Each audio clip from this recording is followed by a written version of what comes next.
Hello, everybody. Thank you for joining us for another episode of our podcast and radio show. I am excited about today's guest. We are going to be talking about trauma and healing from trauma. She is specialized in this and how she deals with it and how she works through it. It's very, very interesting, and it's something that I love to do. If you guys know me, you know that I love to write and journal and I'm always throwing that out there and passing it along to others to help. So, Robin, I'm gonna get you to introduce yourself and tell the people Sure. who you are and what you do, and we're just gonna get right on into it. Okay. Well, first of all, Brianna, thank you for having me on the show. And my name is Robin Clare, and I am a recovery and writing specialist. And what I do is I work in the field of healing from trauma and healing from suffering. And where I spend most of my time, people say I'm very lucky, is reading books, reading manuscripts. And what I do is I specialize in there are many people who have recognized their trauma patterns, their woundedness, and they've healed from it, and they have a story to tell, and they have a process that they went to that really worked for them, and they'd like to share that with others. And so, what I specialize in is helping people to write manuscripts about their recovery from trauma journey. And I work for a publisher, Greenheart Living Press. I'm known as the manuscript maven because I'm able to pull the story out of folks. And I have to say this, Brianna, when you write your recovery story, you heal yourself. And when you share it, you heal others. And there's something very cathartic about writing your story. So most of us spend, even those of us on the healing journey, examining our lives, really mostly just talk about it. Hmm. Talk about it with our clergy, with our life coaches, with therapists, with our doctors, with our friends. But boy, when you write it down, it's just you and the paper, or you and your computer, and you can really tell the story carefully. Like, I'm writing a chapter for an anthology that I'm a part of. I wrote it the first time, and I wrote this chapter. So an anthology is a book where there are many, many authors. Like in this book, there's 14 authors. We're each writing one chapter. I kind of really told it like it was, like exactly how I really felt about this situation. But then I said, okay, now I have to clean it up for publication. But that's what I'm saying to you. The first time you write it, that's why I always say to my clients, just write it, get it out of you, get it Hmm. out of your cells, like get it onto the paper and let the healing begin. Hmm. And then we'll clean it up for publication if you don't really have permission to say that about other people, or you don't want to open up that can of worms, or maybe you do. That's Yeah. up to you, right? So that's what I do most of the time is I work as a recovery coach and use writing as my tool for recovery from trauma. So I had, yes, please. let me ask you a question. So, how did you get into? What's your story behind becoming a recovery coach? Yes. So I am also in recovery from 40 years of obsessive compulsive food disorder and bulimia. And that was quite the journey for me. It started as I have a trauma history, or a woundedness around being humiliated, which Hmm. I believe is a form is the beginning of bullying. And Hmm. when I really look back, I had been humiliated in public dozens of times, and I didn't even recognize them as a form of as a trauma pattern, but it became my pattern. And so in order for me, I would be hiding from the world, and eating became my way of hiding and loving myself. And yeah, it was that was my form of addiction. And people would say, wait, eating's not an addiction. Eating is a huge addiction. It We is. just don't call it that. We call it a disorder, Hmm. disordered eating, a food disorder. But what I learned in writing my book, Feast and Famine, Healing Addiction with Grace, it's a spiritual approach to recovery, is that what we're really addicted to is suffering. Mm-hmm. And then we pick our vices as our secondary addiction. That's Now, good. someone would say, why are we addicted to suffering? I think we just don't, first of all, we don't know we're suffering. Mm-hmm. And it's just something that plays over, it protects us. Our suffering becomes a form of protection so that the thing that was hurting us doesn't happen again. And so Mm-hmm. as long as we're suffering and unhappy and not putting ourselves out there and not living our best lives, then we won't get hurt. So we Yeah, think. yeah, because it's easier to just stay in it and not allow somebody else to come back and make me relive it. So what you think? Mm-hmm. What you think until you Yeah. conquer that thing, and then when you conquer it, something might resonate with you, but you know it can't. It's not hurting you because a Yes. lot of times people put up these invisible boundaries and say that they're going to stay behind this force and this fence, this wall, and then when if they peep out, oh no, I don't want to talk to that one because that one reminds me of Jimmy, and Jimmy hurt me, and they looked like Jimmy or they talked like Jimmy, and so I'm going to Yeah. stay behind here, and that's how they live their life. Very, very toxic. And when you present to them what's normal, they think it's dysfunctional. Yeah. Because they're seeing it from their past experiences. Hmm. They're Hmm. not seeing it from the present moment. Yes. Like we see everything.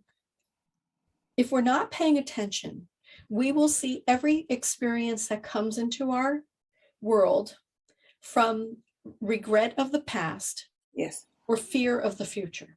Hmm. Hmm. But that takes years of understanding your past and learning to see the experiences that are happening to you today as happening today. That's so hard because not only have we had this lifetime, but we've been 19.8 billion years in the making since the Hmm. beginning of time. And Hmm. right. And so we have all of our past lives, energies, our ancestors, how our mother did it, Hmm. how our partners father did it, right? We have all these influences. We have society influencing us. So the Hmm. key is to learn to evaluate any situation from how does it feel right in this moment. And Hmm. I'm really going to say this, what you will find when you do that is that everything's really okay. Yes. Unless something terrible is happening to you, something violent or something, right? Or Hmm. a traumatic experience, most of the time, everything is okay. Like I lost my mother in June, and Hmm. it's been a very traumatic summer with COVID and my family and breakups and this and that. And um, uh, diagnoses. And I'm like, wow, this summer, instead of getting upset about this summer, what I said to myself is, what this summer has taught me is to appreciate the peaceful times. Because I do think we all have those times in our lives where this shit hits the fan, excuse me. But right is what it is, right? That it's like, oh my God, what's next? Right? Where Hmm. you're waiting for the other shoe to drop. But Hmm. that's not all the time. That's just, and when you're in it, it feels like it's been your whole life. Yeah. Right? Yeah. What I'm trying to say to your listeners is if you really think about it, in this exact moment in time, everything is really perfect Hmm. most of the time. And that's the place where we need to get to. So how did I become a writing coach? I think is really what you asked me. Um, and I'm very influenced by my relationship with the divine. I ask questions, I listen for answers. And one day I was walking on the beach and I hear a voice in my head, say to me, do you think that spiritual seekers are living these extraordinary lives for their own entertainment only? Mm. I just started laughing. I looked like a crazy person walking on the beach laughing hysterically by myself. But I thought, you know what? I think they do, because they're great stories, right? You live a life with interesting events. You're going to tell a lot of great stories. And the voice continued and said, this is, we're asking you to become a writing coach and helping people to get those stories down on paper so that they can stop seeking and start serving. And that's when I decided to become a writing coach. I'm like, I don't know what I'm doing, but I'll try. And now I really love it. I love it. I love helping people bring their stories to life and watching them heal even further. And one of the things I've done, Brianna, is I've added to that studying to become a medium. Mhm. Because I find when I'm writing when I'm coaching them, there are messages that come through from their deceased loved ones that they want to influence the book Mhm. and make them see their experience just a little differently. Mhm. Because as I said, when you're first writing, you're kind of angry and annoyed. But then if you go back and really read it and say, am I saying this? A dear friend of mine, Colleen Morgan, came up with this acronym called LIGHT: love, integrity, gratitude, humility, and truth. And Mm. I invite my clients to go back and read their manuscript and ask if they're writing from light: Oh, wow. love, integrity, gratitude, humility, and truth. Because hindsight will make you go back and see that even though we don't have to condone anyone else's behavior, they're really probably doing the best that they could with the limited knowledge and experiences that they've had. Mhm. And then you want to go back and write it from a place of recovery, right? Not from a place of addiction. Mhm. And that's what I do with folks. That is really good because, you know, right when you are able to write out everything that you have had bottled up on the inside, uh, Mhm. it just does something for you because sometimes we can't always articulate it with our words verbally, but I can get it on paper, and I Mhm. can get it on paper and not have to feel like I'm writing this to somebody or I'm telling this to somebody who might potentially judge me. And so it's just different when you have that pen and that paper in your hand or you're typing away, and you're getting these thoughts out and these feelings. And then when you get to the end of your story or that particular chapter of your life, and you can really sit back and look and say, you know what? I'm not even there anymore. I'm Mhm. not even there anymore. And Mhm. so the healing that it brings, when you think you're not healed. Oh, That's a yeah. There's always layers, right? We're like a beautiful rose. A lot of people use the onion mhm, example, but I like rose better. yeah. And we're peeling back the petals, and you'll see situations come up and you'll be like, wait, what was that? I Mhm, already did that. I already went through that. And I always share that, our soul is here to learn, is on a journey mhm, and has specific lessons that it wants you to learn in this lifetime. And so if you have not learned the true meaning of the lesson, it will repeat itself. yes. And once you do learn the lesson, it will go away. You Mhm, are not destined to keep repeating it. So I think when you see in your life those times where you're like, why is that happening again? I mhm, thought I fixed that. yeah. It's because there was something more that your soul wants you to learn. Not everything. You're more mature now, you're more grounded. You're not gonna go through what you went through before, but Mhm, it's still there. It's mhm, still there. So it's not like, I think God's trying to teach me a lesson. It's not like that. mm-mm, It's your soul saying, we have a destination, and I need you to understand this so that we can grow to where we need to be. mhm. And I'm writing a new book called The Hidden Truth Within Trauma. And I truly believe that the hidden truth within our trauma is our soul's purpose. Yeah. And so you were talking about people being more mature and, that they've done this healing. So Mhm. I think that happens too. After we've participated on the healing path, we're more okay with telling our story. Mhm. And we're okay with asking, I always say, ask for permission from people to write about it. And if they say, hell no, I'm not letting you do that, then you write it differently, but you still get the point across. Oh yeah. No one, Being an author and writing myself, I tell people, you can always write up under a assumed name, yeah, and you can make that book into a fiction, and you can write yeah, whatever you have to do, get it out there yeah. because nobody has to know who this story is about. Nobody has to know the characters. Nobody has to know none of this, just to get it out.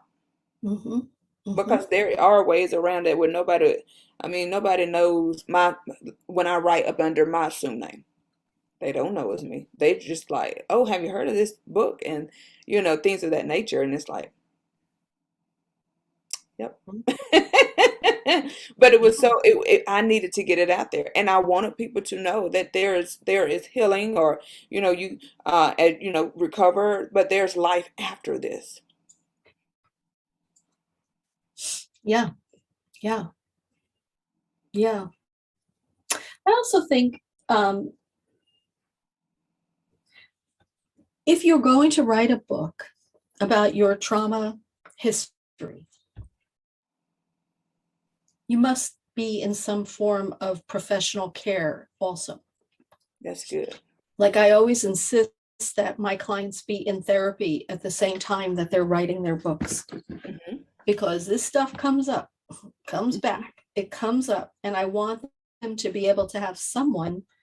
And a lot of people are funny. They're like, you're the best therapist I know, Robin. And I'm like, I am not a therapist. And I said, and the reason why you think I'm better than your therapist is because I'm not obligated. I have nothing that's saying you can't say that. Yeah. I said, but it would be unethical of me not to suggest that for you. And I really think you need this because I can't be that for you because I'm not professionally trained. Hmm. And And that's good advice. I never even, I never, in our conversations, I've never thought about, as somebody's writing their trauma story, that they should have somebody that they can process this stuff with. yeah, yeah, because that's part of it is a trauma tool to Hmm. write. And well, and what are you going to do with all these things that are coming up that you're remembering? Hmm. I think it's really important. Hmm. As a medium and a channel and a life coach, I certainly have had a lot of experience talking to people about trauma, Yeah. but I it's not my journey alone with the author. Hmm. I just it doesn't feel right to me to not suggest that. So I always do suggest that. And sometimes I actually insist on it, Oh yeah. that Yeah. I'm not going to continue to be their coach unless they find someone to talk this through with. Yeah, and I think that's just wise because sometimes people have buried things, and in the writing process, there it is. And so what are you going to do with this now? Because you hadn't even dealt with this at all. So what are you going to do now? Mhm. Because this memory has been buried. And so now you're finding yourself you can't sleep at night. But it's because of this section of the book that has brought this memory back up. Yeah. And that's why. So you do need a professional to be able to process this stuff with. Mhm. Because it can start triggering things, such as I did a show yesterday on panic attacks, and you sometimes people start going through panic attacks because of this memory that they remembered. Yes, because each of these significant memories are like parts of us. Hmm. They're little parts, and you've awakened that part of you. Hmm. So the other parts that are your protector are going to be like on high alert. Hmm. um, and also, if the part of you that turned to drugs or alcohol or food or porn or whatever, saying, uh-oh, like, let's self-soothe now. You've just thought of this. So Mhm. there's all of this going on, that when you have the courage to write your story, Mhm. you're gonna upset all the little parts of you that were protecting you, Yeah. because they Yeah. don't know what to do now. Mhm. And I had one part like that that Did was you? kept getting in the way, Mhm. and it was like anger.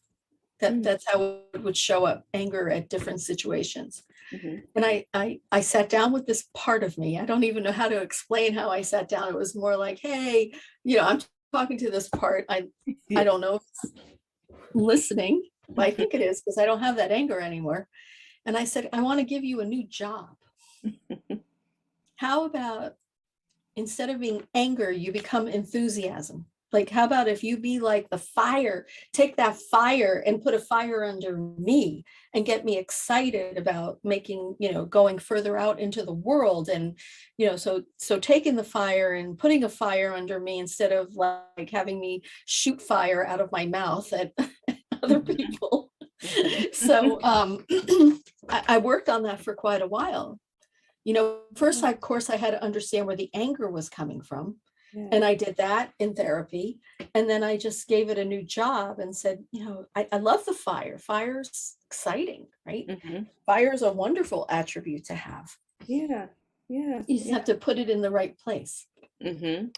So tell us a little bit about some of your writing journeys, especially your first book.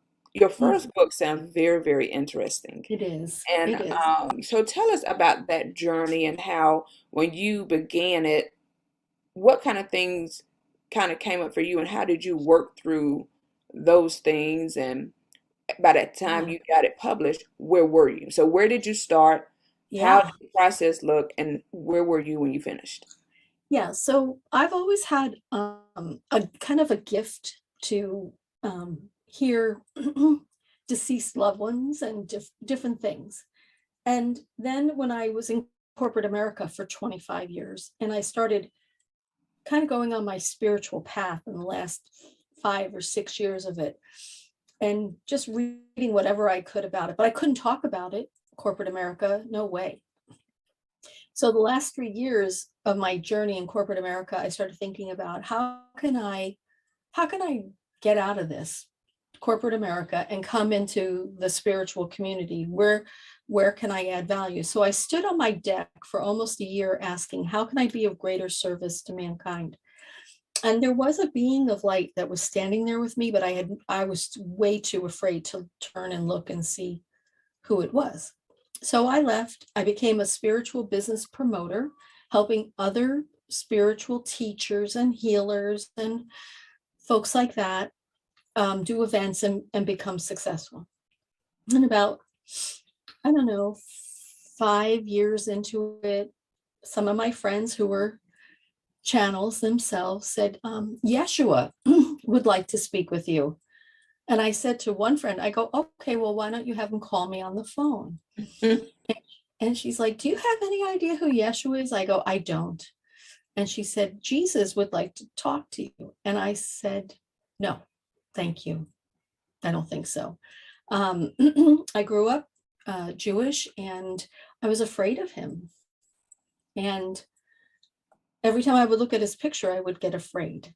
So I'm like, no, I don't want to. I don't want to. Thank you. No, thank you. And she kept coming back, and other people would come back. Yeshua wants to talk to you. So Yeshua is Jesus's Hebrew name from the Old Testament. That's his Mhm. Hebrew name. Mhm. So I knew he wasn't going to go away, and I knew he wasn't taking no for an answer. So I decided that maybe I needed to figure out what Yeshua and I have in common, not what separated us. And what I discovered is that we had this love for the concept of oneness, Mhm. the idea that we are all one under one God, and that we are all divine sparks of God. Mhm. And that if we can learn to connect to that relationship with the divine, we can have an extraordinary life. Mm-hmm. Just like what I was saying on the deck, right? How can I be of divine service? I was actually asking that. And so it would turn out that the being of light standing on the deck with me was Yeshua. I didn't know it. And he put me on this spiritual journey. And then I finally let someone give me a message from him about what is the book. And he said, the book is Messiah Within, a guide to embracing your inner divinity. And there are 12 steps. And what I realized when I was given the steps is that I had lived the first 10 on this spiritual journey, but I hadn't lived the last 2. So took a couple of years to live the last 2. And it was funny. I kept thinking I lived the last 2, but I realized that those 2 came in with the same spiritual 2x4 that the first 10 did. Mm-hmm. And then I wrote this book, and it's a conversation between, it's my story, but it's also like the famous book Conversations with God. It's the same type of thing. It's a conversation between Yeshua and myself about the 12 steps to becoming your Messiah within. So basically why I didn't want to write this book was I'm not a Christian scholar, and I'm not a Judaic scholar either. I'm just me. I'm not an author. I'd never written anything except for management briefs in corporate America, and I wasn't a channel. So how the heck was I going to hear what he wanted me to write? So I just was like, I'm not doing this. And it's really funny. I always sort of almost say no whenever I get these assignments first. Like, I'm kind of sassy, Rihanna, saying no. But then I always wind up saying yes. Mm-hmm. And so I wrote this book. And I was thinking about this earlier in the conversation. What happened for me is I couldn't hold the energy of that book because I was scared of it. Mm. And so I don't know if it reached as many people as it could have. It's certainly still out there, and it's a beautiful book. Mm. And I look at it now. I mean, it was so long. So I go back to some of the teachings because, again, when we talked about sometimes we have to relive the teachings, I noticed like where I've had to relive them. Mm-hmm. And then my second book, The Divine Keys, 18 Keys to a Divinely Guided Life, Yeshua came to me in a dream and he said, Robin, I need you to teach with me. I need you to teach with me where I am. And I said, no, I'm not leaving. I'm not coming with you. And then he started laughing at me and he said, okay, well, why don't you just teach where you are? And then I realized when I woke up, what he was saying to me was, you're not following the teachings, get with it. So then I wrote The Divine Keys. It wound up being this whiny book about why I wasn't doing what I was supposed to do. And then finally, I realized, you know what, I just need to present these 18 keys. It's a kind of like a little tiny, and my son provided the photography for it. And it's a wonderful, cute little book. Mm. And then that happened. And then King Solomon came in. He was awesome. And he said, I need my spiritual army to stop being so slow on their spiritual path. And I just need them to get out there and teach spirituality. So he gave me 12 meditations. No, they were 7 meditations to align our energy, our chakras, energy centers with the earth's chakras, so that our chakras would stay permanently open and we could just be powerful spiritual beings. So I did that. And then one day I was meditating and I was in a beautiful waterfall, and this beautiful being of light starts walking towards me, and she's magnificent with this white dress on. But the thing was that her face kept changing. She became like every woman, every age, every ethnicity, everything. And she said, I am Sophia. And I was like, oh my goodness, Sophia. So Sophia is the name of the Holy Spirit. And she is the divine goddess, equal in stature to God. But we can have a whole other conversation why she was stripped of her personality and given this nebulous name, the Holy Spirit, right? And she said, I need you to write a book now. It's my turn. And she said, I need you to write Feast and Famine, Healing Addiction with Grace. And that's when she wanted to talk about what we're addicted to is suffering. And she said, but you have to tell your addiction story. And I said, just one problem. I'm still in addiction. So I wrote the book in addiction because I was doing what I was told. And at the end, I said, the end of the book was, I hope these teachings work for you. They didn't work for me. Have a nice life. And I'm like, well, wait, I can't put that out. So then I came into recovery. I had a very kind of almost like a near-death bulimic experience. And I just said, that's it, I'm done. And I was told if I keep doing this, I would die. Mhm. And then I rewrote that book in surrender, because we have to move from suffering into surrender. And then when we're in surrender, then the grace will come to help us heal. That's Mhm. part of the whole book of Feast and Famine. And then I've been off with COVID, kind of took that time off helping others. And then this summer, I was walking on the beach and I said, I'm feeling a little useless. And then I hear, oh yeah, we have another book for you. And so they said, sit down on the lifeguard station, because it was 5 o'clock in the morning. I was the only one on the beach. And they said, we want you to write a book called The Hidden Truth in Trauma. Here are the 12 chapters. So I was just like busy. I wasn't writing. I was on my phone in the notes section Mhm. doing the notes. And they're like, so write this book, please. But I don't know if I have a writing partner like I did with the other books, or this is truly just Robin Clare, author, writing coach, writing a book. Yeah. I'm not sure if I'm going to get any support from the divine realm, or maybe I have to recognize my own story and my own healing Mhm. and my own connection to the divine, and write from there. Like, do what I tell my clients to do, right? Yeah, yeah, because I'm sure throughout the years you have wisdom. You have gained so much wisdom and knowledge, Yeah. and understanding and revelation that you can actually go and write this yourself. Yeah. So I think that's what's happening, is that I'm walking the walk, right? Hmm.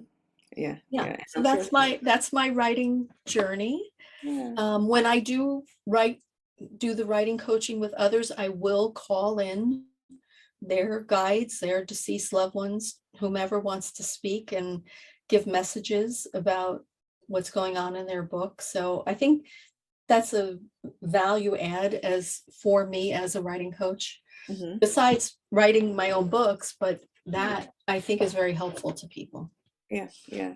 Your journey is very interesting, and I'm sure that so many people are where you are they are at the beginning of their journey, and your story has truly, truly touched them because so many people don't know what they're supposed to be doing. They don't feel like they add value to the world, Mhm. and they've been through so much. And the things that we went through, they are for other people. We don't want to necessarily believe that, but truly it's for other people. You're still here, and you're still here to be able to tell your story. And because you're able to tell your story, you Mhm. must get through it. You must get through the suffering of what you went through. You must get to a place of acceptance, realization that you can't control what happened. You can't Yes. control the narrative, what's going on right now. Mhm. But if you just surrender, really surrender, and know that everything is all right. All is well, because things could be so much worse. And when we can begin to grasp at the true presence of God in our life, knowing that He's ever present with us, knowing that He's not left us, He's right there, but you Yes. got to be aware. You have to become more aware of Him. It's not that we call Him into our situation, it's that we call our eyes to enlighten to the fact that He's already in our situations and that He's Yeah. to And guide us and to lead us and to hold us mhm. and to heal us.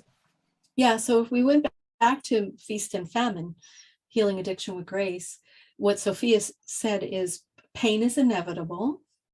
Suffering is an option. So we don't really have to. This is funny too. When she said those two to me, I go, "Oh, Buddha said that." She goes, "So you don't think I said that to Buddha?" Right? Like, she was funny with that. So pain is inevitable. Suffering is an option. Surrender is required. So what does that mean? So, well, let's go back to suffering as an option first. People think pain and suffering are like one phrase. Mm-hmm. And we know people that are in pain who are not suffering. And we know people who have no pain and who are suffering. Mm-hmm. So they're not synonymous, and they don't have to happen together. Mm-hmm. So that's why I love pain is inevitable. Suffering is an option. And then the third part is surrender is required. So what is surrender? Surrender is when you've decided that you are no longer going to do this, and you are going to open yourself up to receiving whatever the help is that you need. Mm-hmm. And so I think the divine knows we're in surrender, and we've all done this when we've done that, when we've been like, I am done. I am never going to do that again. Like for me with my bulimia, when what happened for me in that last session, I started bleeding from my nose. It's almost like the divine turned my body inside out. So I could feel what it was doing to each one of my organs. And I could feel pain in my back that I never noticed before, and pain in my head from the act of vomiting. And I said, wow, I am destroying my body here. And so it was enough for me to stop. It was like at that point, I'm like, I am never going to do this again. And I never have. Mm-hmm. But that's surrender, right? And then I said, and please send me the help that I need. I'm turning this over, like in AA where they say, let go, let God. Mm-hmm. That's surrender, right? And so then the fourth part, so pain is inevitable, suffering is an option, surrender is required, and grace must be allowed. Mm-hmm. What is grace? Well, Sophia says she's grace. She says she's the bringer of grace, the Holy Spirit, and that she also, grace comes from outside of us and from inside of us, because it can come from inside of us with insight. Mm-hmm. Insight. Get it? Insight, right? And then it comes from support. Any way it comes. Someone saying, hey, just checking in, what's happening? Hey, did you know I went to this meeting? I think you should go, right? Or you go to a meeting, or you say, I really need therapy now, or I think I'm going to call Brianna and get some advice, right? Like call Robin, right? Like that's grace, where you're like, call Robin, like there's like a voice in your head. There was one, call Robin, right? And call Brianna. Mm-hmm. And why it must be allowed, grace must be allowed. A lot of times we identify so as the addict or the person that's suffering that we may not be ready to let go of that identity. And so that's why it needs to be allowed. You need to say, I'm open to whatever is coming. Mm-hmm. And I'm going to say this about grace. Grace is around us 24/7. Most of the time, we're just not seeing it. But when you start looking for it, Brianna, I know you're going to validate this. When you start looking for it, oh my goodness, it's there. It's crazy how it's there. Oh yeah, I always tell my clients and my parishioners that, grace is right there with you if you just grab a hold to it. Mm-hmm. I hear I don't know how I'm going to get through this. Grace will bring you through it if you allow yourself to obtain the grace that has been given to you. Because we all have a measure of grace. So you have to be able to recognize it, and be able to allow the grace to embody you so that you can have the ease of going through. Yeah. Like my husband and I apologize. I turned off the phone. That's weird. Sorry. It didn't turn off. Was that grace? Anyway, so my husband and I were going out to eat, and he forgot his handicap parking, and he needs it. Mm-hmm. Because he can't walk very far. Mhm. And he's like, I guess we should turn around. I go, no, let's just go, let's pull in. And I said, because we drove here, let's see what happens. And we pull in, and I said, Spirit, or we can't walk very far today. Could you help us get a parking spot? Do you know that it's giant parking spot, like an airport size parking lot?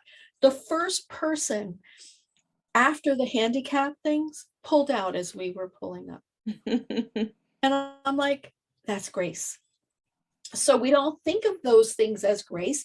I asked for the divine's help because my husband really needed it to not have to walk too far. Mhm. And there it was. So there are so many times where you'll say to yourself, oh, that was weird. Mhm. Wow, that's crazy. How did that happen? Oh yeah. Hello, grace.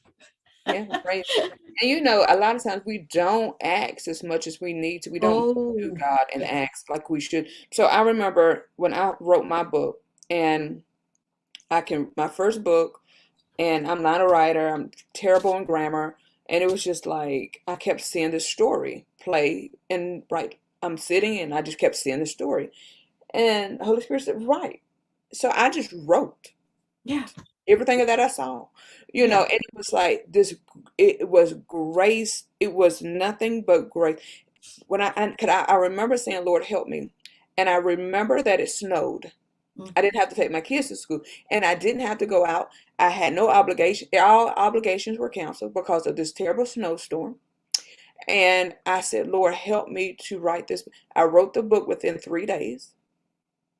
So everything that I had asked God to do, He literally did it.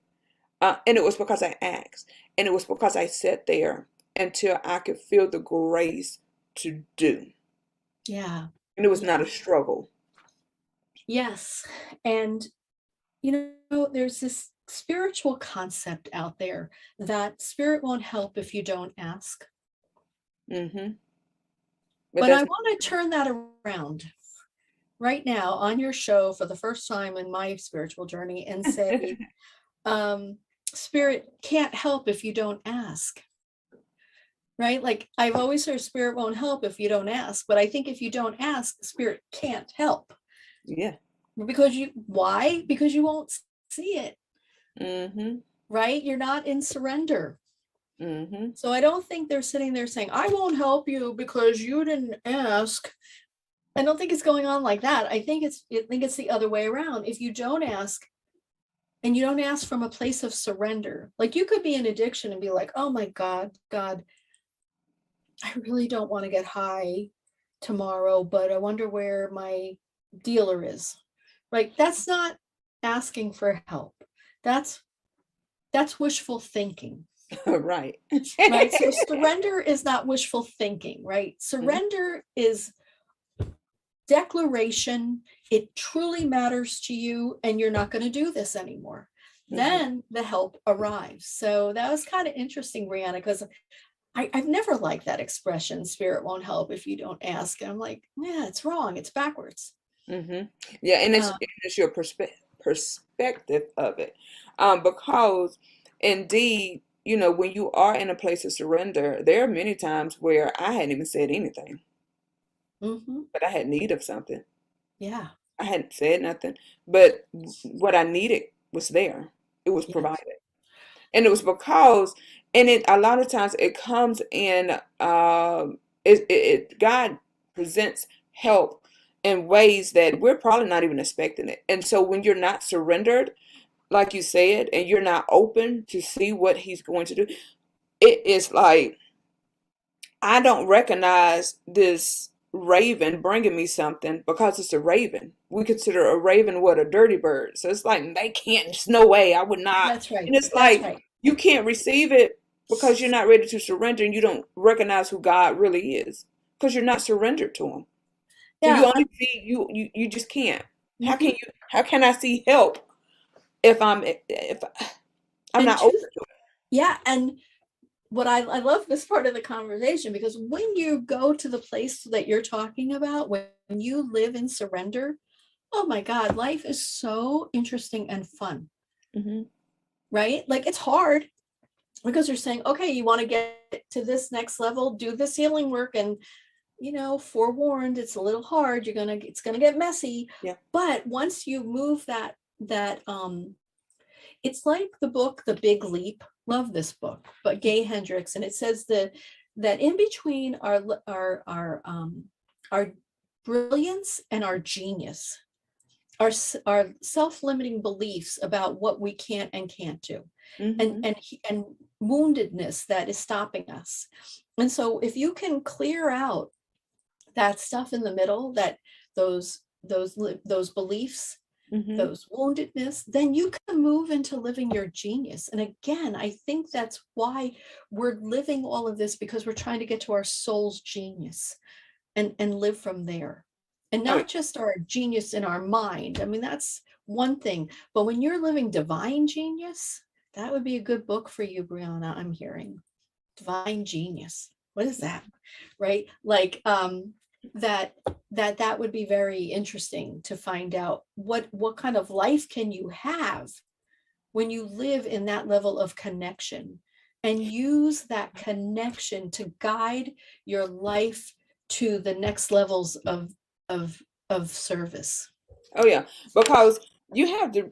For me, I know, especially for me, and what I often tell people is that you know you got to look at your story, and you got to understand that number one, if you are connected to the Lord and you are literally dependent upon Him to lead you, then there are going to come times where things are going to present themselves, and you really don't know how, you don't know when, you don't know how you gonna jump over this bridge or how you gonna walk over it's no, it's not even the bridge is broken. You can't. So how am I gonna do this?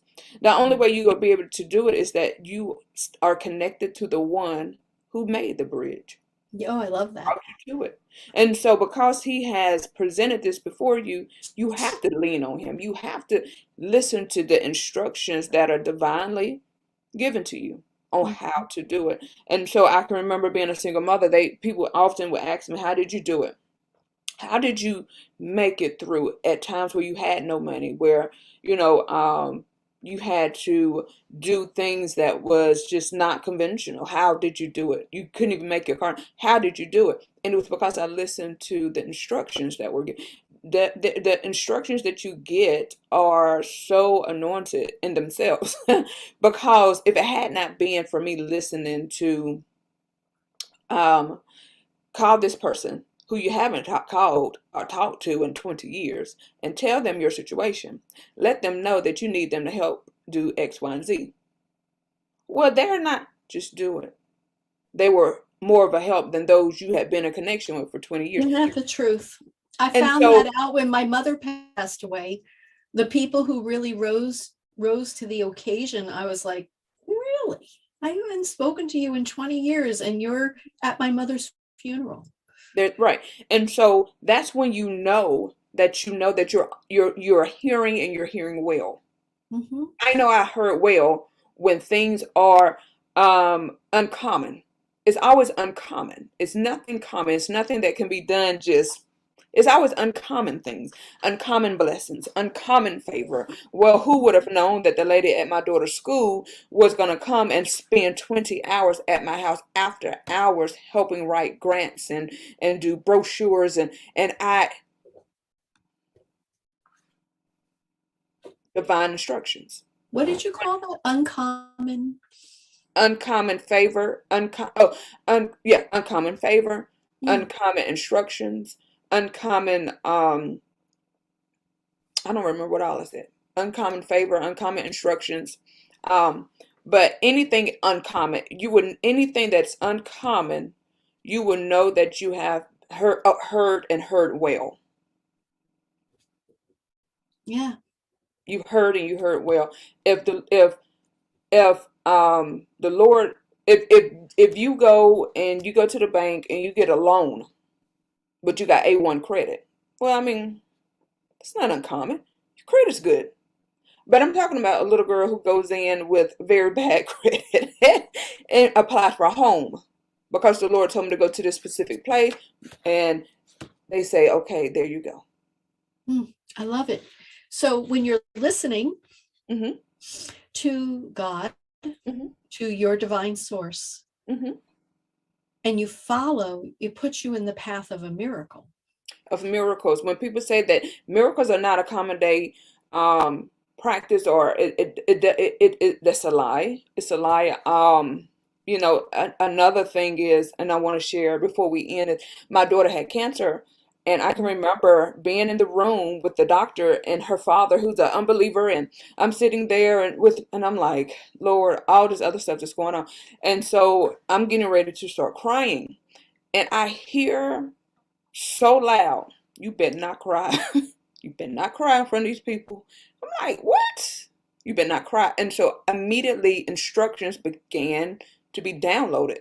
And it was, remember Elijah. Remember when he went to the Shumanite woman's house and promised her a child, and he had to come back and lay across the baby. And I'm like, I want you to take her and I want you to lay her down. I want you to blow into her. And when you blow into her, that's not going to find a trace of cancer. And I'm like, what?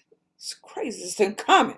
Here it is. I'm a new believer, newly Yeah. believed, probably 2 years in, but, just loving my journey. And they're going to think I'm crazy. I can't tell nobody this. And so here it is. I go home.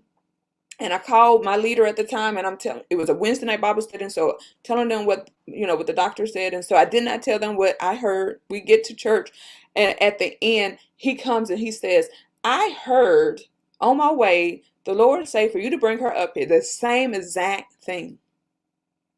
And so I do what the Lord told me to do. And my daughter's 19 years old. That was when she was 5, and they That's have a not been beautiful, able to wonderful find. story. Yeah. Yeah. But And that's the miracle, right? Where the miracle first is listening and doing and mhm. following and allowing the divine to take you where you need to go. I'm being guided to share one last story before we go. It's a quick. Oh, go ahead. I was in Mount Shasta, California at a retreat, Hmm. and it's a very spiritual place there. Yeah. And I'm woken up early in the morning, and it's dark out. And Yeshua says to me, could you go for a walk and take $10 with you? And I'm like, I don't want to. It's dark out. Like, I'm scared because I'm a woman and it's dark. And he's like, just bring $10 and your key to your room. I'm like, great. So I go for a walk. It's me and all of the homeless people out on the street, right? And he says to me, Yeshua, see that diner over there? See that young man sitting on the steps? Can you bring him the $10? Mm. So I walk over to the steps and I said, excuse me, but Jesus would like me to give you this $10. And he looks up and he's crying. And he said, ma'am, a really young man, like 20, he said, I have been praying to Jesus all night. I am so hungry for breakfast. And he said, all I want is $10. And he Mm. said, thank you for bringing me the $10. And I'm like, you're welcome. God bless you. And I went back to my hotel room. But I'm sharing that story because not only can we receive the miracles in our own lives, we can be the conduits for the miracles as well. Mm-hmm. And you can see that as your purpose. Is if you're saying, I don't know if I'm deserving of it, well, if you can't move beyond that, can you be the conduit? And that's where I'd like to leave everybody. Can you be the conduit? Can you tell your story? Mm-hmm. Can you heal people that you don't even know are reading your books? Mm-hmm. Right? Yeah. Yeah. Can you tell everybody how they can reach out to you for those that Sure. are listening on radio? Yes. So my website is clarity.com. It's based on my last name, Robin Clare. It's CLARE-ITY.com.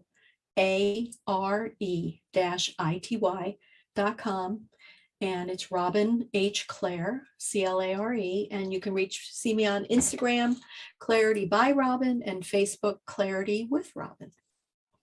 Good, good. I have enjoyed our conversation today. Me I too. really have. I really have. Yeah. And I thank everybody for joining us for yet another podcast show. And please, please, please remember that I am always praying for you. Mhm.